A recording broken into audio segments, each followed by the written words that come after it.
बोलने की जरूरत नहीं है मुझे। इन्होंने जितनी भी अभी तक फिल्में की हैं ऐसी छाप छोड़ी है लोगों के दिलों पे कि हर कोई आपसे प्यार करता है। रिकी बाजी, थैंक यू।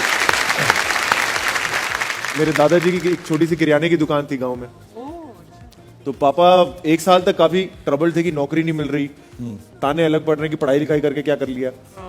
उनका एक दोस्त बॉम्बे आ रहे थे, तो पापा एकदम डिप्रेशन में चले गए थे कि कुछ हो नहीं रहा, फलाना नहीं, ये नहीं। तो 3,000 रुपए कर्जे लेकर डैड को दिए थे कि बॉम्बे चला जाए। तो वहां पे बॉम्बे आए तो उनको एक सेल्समैन की नौकरी लगी चेंबूर में, आके स्टूडियोज के पीछे। अच्छा 350 रुपए पर मंथ, और 350 में से कुछ पैसे ना प्यून को देके, जैसे सुबह 9 से 5 की अगर नौकरी है तो 8 बजे वो आ जाते थे, 9 से 5 नौकरी करते थे, फिर निकल जाते थे, फिर 6 बजे वापस वहीं आते थे और वहीं रहते थे ऑफिस में। अच्छा। तो साल भर किसी को पता ही नहीं था ये ऑफिस में रहता है लड़का, क्योंकि रहने को जगह ही नहीं थी। और फिर साल भर वो नौकरी करने के बाद उनको लगा यहाँ पे तरक्की होगी नहीं, लाइफ लॉन्ग मैं यही करता रह जाऊंगा। तो फिर वो आ गए इस तरफ, सेंटा क्रूज की तरफ आ गए। अच्छा। तो यहाँ पे जहाँ पे पीजी रह रहे थे वहां पे 8-10 पंजाबी लड़के ना स्टंटमैन थे। अच्छा। तो उन्होंने देखा यार ये नौकरी अच्छी है कि आप सुबह जाओ काम पे, रात को पैसे हाथ में आते हैं और आप घर आ जाओगे। 25 साल के थे वो, तो उनको लगा कि यार मैं ना रोज मतलब किसी भी दिन भूखा नहीं सोऊंगा। उस इंटेंशन से सर्वाइवल के तौर पे उन्होंने ये इंडस्ट्री ज्वाइन की। क्या बात है, बड़ी स्टोरी है। And then he rose to become one of the biggest fight masters हमारी इंडस्ट्री के, most respected and most talented in whatever he is doing. Wonderful. Such a wonderful man. मैंने उनके साथ काम किया है कुछ फिल्मों में। पहाड़ से गिरना, उसके वो गत्ते वत्ते रखते नीचे, हाँ जी, हाँ जी। वो सब किया है। और मतलब कुछ टूटा है, कुछ ऐसा हुआ। जलवा में तो मैं क्या बात कर रही है? स्कूटर चला रही थी तो, और वो स्कूटर ना कोई होता है ना ब्रेक करो और वो राइट पे जाता है। हाँ जी, हाँ तो मैंने ब्रेक किया और राइट, और खाई के अंदर स्कूटर मेरे ऊपर। नसीर तो पहले ही जम कर गया था। तो बंदे ये सब किया है, तू भी कभी किया कर। ओ माय गॉड, तो लगता है। स्कूटर कैसा, ठीक है? आपको तो कुछ हुआ नहीं होगा। मुझे कुछ किया। देखिए निक नेम से आप इतनी शोहरत, इतनी बुलंदियां। एक्चुअली मेरा नाम 4 साल टोनी चलता रहा। मेरे को भी किसी ने पूछा कपिल का मतलब क्या है, मैं कपिल देव। वैसे कपिल का मतलब क्या होता है? कपिल देव। सच्ची तो बता ना। मेरी मम्मी बता सकती बेहतर। आंटी जी की मतलब है कपिल दा? मैं क्या प्लेयर दा बनेगा प्लेयर। बहुत बड़ा प्लेयर बने हैं। वैसे अभी मैं टोनी टोनी बोलती हूँ। टोनी बोलते की लोड सी दसन दी। टोनी। टोनी, बस आज से तू देख। The Tony Sharma show. पर विक्की, सन्नी, टोनी ये निकनेम होते बड़े, निकनेम बड़े बड़े लक्की होते हैं।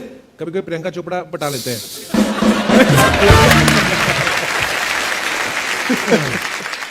शादी हो गई, 2 बच्चे तो, लेकिन ये चेंज नहीं हुआ, ये वैसे ही है। आई नो ये बच्चों वाली बातें हैं, पर हमारा धंधा है। इसके दिमाग के सवालों से डरा करो। विक्की पता नहीं आप कितना अपने बारे में देखते हैं इंटरनेट पे, क्योंकि हमारा तो रोज का धंधा है। हमारी पूरी एक टीम भी है, बिग टीम ऑफ 1 पीपल। तो ये लोग देखते रहते हैं कि किसके बारे में क्या छप रहा है। उल्टी सीधी कई फेक न्यूज भी आती रहती हैं, पता नहीं आप कितना ध्यान देते हो। तो मैं कुछ वायरल न्यूज आपको आपकी दिखाना चाहता हूँ। अरे बाप रे। पता नहीं आपने कभी देखी कि नहीं, तो हम आपकी टिप्पणी लेना चाहते हैं उसके ऊपर। कोई गल नहीं। आ लो। कैटरीना से मिलने के लिए मीडिया को यूं चकमा देते हैं विक्की कौशल, पड़ोसियों ने किया भंडाफोड़। अच्छा ये देखो, लिखा भी है कि विक्की कौशल अक्सर मिलने उनसे जब जाते हैं, हम ये नहीं कह रहे कि उनके पड़ोसी से लेके अफवाह फैला रहे हैं, जाने पूरा मामला क्या है। पूरा मामला तो दिखाओ। आप सोच रहे होंगे कि अगर विक्की मिलने जाते तो मीडिया को इसकी भनक क्यों नहीं लगती। दरअसल विक्की पूरे इंतजाम के साथ कैटरीना के घर जाते हैं। विक्की मास्क और हुड का सहारा लेते हैं ताकि कोई उन्हें पहचान ना सके। कैट के पड़ोसी अक्सर उन्हें देखते हैं, गॉसिप करते हैं। हालांकि इस खबर में कितनी सच्चाई है साफ नहीं, आग भी पूरी लगा रहे हैं ये। और ना ही हम इस खबर की पुष्टि करते हैं। और जब बाकी बची कुछ है वो आग तू लगा रहा है यहाँ पर दिखा कर। मैं बता रहा हूँ पाजी को, यार मेरा भाई है, मैं बताना चाहता हूँ कि ऐसे अच्छा। ऐसा भाई किसी को ना मिले भाई। नहीं, पर मीडिया वाले देखो हेडलाइंस कैसी बनाते हैं। पाजी ये कई बार क्या होता है पता है, ऐसी खबर आ जाती है फिर मुझे मीडिया से मैसेज आते हैं ये सही है क्या। मैंने कहा डालने से पहले पूछ लेते। डालने के बाद पूछ रहे हो, तो आप खेल ही रहे हो, खेल लो। खेल लो। और पाजी मुझे लग रहा है ये जितनी तैयारी इन्होंने मेंशन किया, इतनी तैयारी मैं हर फिल्म में करूँ ना तो हर फिल्म में नेशनल अवार्ड मिलेगा। ये मुझे लग रहा है मैं किसी को मिलने नहीं जा रहा हूँ, सर्जिकल स्ट्राइक करने जा रहा हूँ। ये वो। और भी है। अच्छा। हाँ अब देखो हम तो भाई नहीं थोड़ी कह रहे- वैरायटी तो दिखाओ आप तो। कहते हैं कि अब मैं हेडलाइन बताना चाहता हूँ कि हेडलाइन कैसे बनाते हैं, अंदर होता क्या है। कहते हैं अपनी पड़ोसन के साथ विक्की कौशल ने शेयर की ऐसी तस्वीर, नाराज हो सकती है कटरीना। अब देखो नीचे न्यूज क्या है, प्यारी सी पोस्ट की है। तस्वीर में विक्की अपने पड़ोसन के साथ काफी खुश लग रहे हैं। बता दे कि ये पड़ोसन कोई और नहीं बल्कि एक पालतू कुत्ता है जिसका नाम बेला है। हे ईश्वर, अब देखो वो फोटो भी है नीचे, बेला। ये देखिए कितनी क्यूट फोटो है। और हेडलाइन देखिए आप कैसी बनाते हैं लोग। अभी बीच में क्या हुआ पाजी, हमारे सिद्धू साहब, हमारे सिद्धू साहब, हाँ। हमारी या आपके तो है नहीं, आपके होते तो आप ऐसे करती। जब उन्होंने वहां पे कोई रिजाइन दिया पार्टी से, उसके बाद तो ये ऐसा हाईलाइट हुआ। पिछले दिनों पाजी ये ट्रेंड कर रही थी। Actually it's a video, but यहाँ पर वो फोटो भी देखो कहां कहां से निकाल लेते हैं। ये कहीं आप सीरियसली इमोशनल नहीं होंगी शायद, हाँ है ना? हाँ, ऑब्वियसली मैं सिद्धू वाली जोक पर थोड़ी ना नहीं नहीं, मैं भी कहीं फिल्म का सीन तो नहीं है। नहीं, ये किसी इंस्टाग्राम लाइव पर ही मैं was crying for some reason, I don't know. अच्छा, इंस्टा पे भी एक्टिंग कर लेती हैं आप? नहीं मैं हाँ, मैं तो कर ही लेती हूँ, जहां भी कर लेती हूँ। तू यहाँ कर ना, तू कहीं तो कर। आगे दिखाइए फिर। सुजीत दा ना फुटबॉल को लेके बहुत रोमांटिक है, बहुत रोमांटिक है। मुझे एक्चुअली फिल्म मैंने साइन कर ली थी और तब जाके मुझे पता लगा था कि सुजीत दा बॉम्बे में रहते ही नहीं है। ये अच्छा। कलकत्ते रहते हैं। कलकत्ता। अच्छा, ये रहते वहां हैं, महीने में 10 दिन बॉम्बे आते हैं काम करने के लिए, वाह। या फिर फुटबॉल खेलने के लिए। तो मुझे कई बार मैं सुजीता को मैसेज करता हूँ, सुजीता अगली बार फुटबॉल खेलने आओ तो बताना, मैं आके मिलता हूँ आपको। Sujita is very happy in Kolkata. आप जब मुंबई में आते हो पहली बार, आप पैसे होते नहीं है एक्चुअली और सरदार उधम पे अगर फिल्म बनानी हो तो उसके लिए थोड़े पैसे तो चाहिए, क्योंकि बिल्कुल। एक पीरियड क्रिएट करना होता है। राइट। हमने सुना है कि उनके परिवार में उनके माता पिता तो उनके बचपन में ही चल बसे थे। जी। उनके एक भाई थे, हाँ, भाई भी थे उनके। फिर वो भी चल बसे शायद, वो भी चल बहुत बसे। कम उम्र में। तो फिर इतनी सारी रिसर्च जो आपने करी, ये हिस्ट्री में जो फैक्ट्स हैं या न्यूज़पेपर या और मतलब क्या क्या सोर्सेज थे आपके फिर? एक तो ट्रस्ट है, जलियांवाला बाग ट्रस्ट भी है। जी, जी। और काफी किताबें हैं। जी। बट सबसे ज्यादा जो हेल्प किया रिसर्च में वो है जो जलियांवाला बाग के सर्वाइवर्स हैं, अच्छा, जो बच गए थे, उनके काफी के रिटर्न स्टेटमेंट्स हैं। अच्छा, written 2 कमिटीज बनी थी, एक हंटर कमेटी था और एक कांग्रेस रिपोर्ट था। इन दोनों में उनके सारे स्टेटमेंट्स हैं। वो सब स्टेटमेंट से सबको पढ़ते पढ़ते पढ़ते पढ़ते इस पूरे चीज को एक स्टिच किया गया एक तरह से। आपको ब्रिटिश गवर्नमेंट से कितनी हेल्प मिली? काफी हेल्प मिली वहां से भी। उनको सिंपैथी है हमारे उधम सिंह जी से?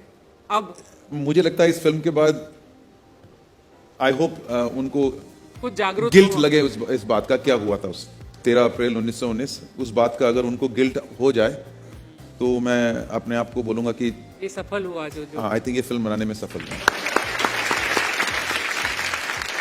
और उस समय क्या, क्योंकि वो कोई पॉलिटिकल रैली थी भी नहीं, वो तो बिल्कुल बगल में गोल्डन टेम्पल है, तो बहुत सारे लोग मेला देखने आए थे। बैसाखी पंजाब का कितना बड़ा त्योहार होता है, तो वहां पे फैमिलीज आई थी, बच्चे थे, बूढ़े बुजुर्ग सब थे। और उस समय ऐसी त्रासदी हुई, पर उस इंसान ने मन में रखा और जैसे उन्होंने कहा कि इंग्लैंड जाके उसको बताया कि भाई भाग नहीं सकते तुम। और सीरियसली सैल्यूट है सरदार उधम सिंह जी को। 20-21 साल तक उन्होंने अपने दिल में ये बदले की और जुनून की जो आग थी वो जलती रही। That what kind of a man must he have been. जी। नहीं जी। वरना आदमी ना 1 साल 2 साल बाद जैसे बड़ा होता है भूल जाता है, but imagine this man went after 20 years. ऐसा काम नहीं है जो उन्होंने नहीं किया।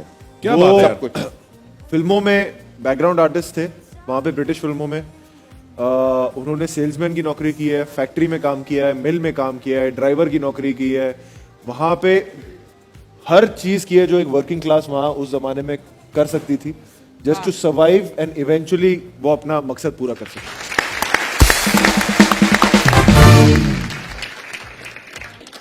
सर जी ध्यान से, घोड़े से गिरे तो घोड़े लग जाएंगे। और आगे आगे दिखाइए। और अच्छा, पिछला कमेंट अब समझ में आया।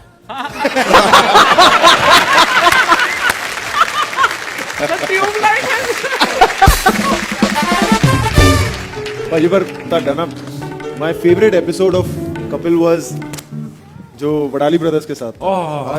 You must watch that episode. दादा सिंगर है मडाली ब्रदर्स। हाँ, I know. The two brothers, Wadali brothers senior, तो they didn't let him speak only. किस्से पे किस्से सुनाए जा रहे हैं, हिलेरियस किस्से।